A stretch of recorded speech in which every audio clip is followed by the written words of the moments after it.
This evening, the man known as the Prince of Darkness stepped back into his new department as a lord. When you're advocating change and making people confront reality, people don't always take to it very kindly.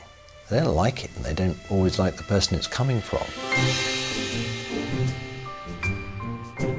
You know, in politics, you pay one heck of a price. Taking the blows, the slings and arrows that are constantly being pointed in your direction. It's not easy. You put yourself in the firing line as a career politician, but perhaps not quite as literally as this. So the idea that somehow we're in this to enjoy ourselves is, in my view, a fallacy. My party was heading over a cliff.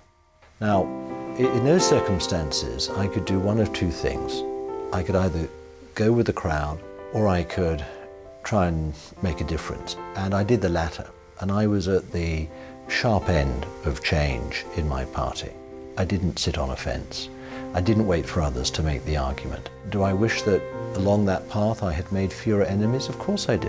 Lord Mandelson knows more than most about being a target, having been twice forced to resign cabinet posts. But if all I had been thinking of during that time was myself, I wouldn't have made the difference that I helped make during that time. I think when I look back at Lincoln's presidency and what he had to struggle through, I see a man who had a great sense of conviction, of moral certitude, that what he was right and what the changes that needed to be made were absolutely necessary for the US at the time. But somebody who was also prepared to use pragmatic means to arrive at his goal. Shall we stop this bleeding? And recruiting his rivals and his adversaries to the cause that he was pursuing, giving them a good reason to agree with him rather than to stand aside. That is the art and skill of politics.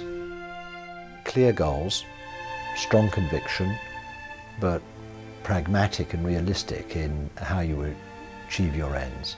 That's what he stood for.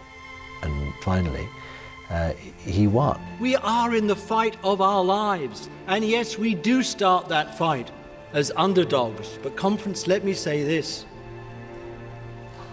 If I can come back, we can come back.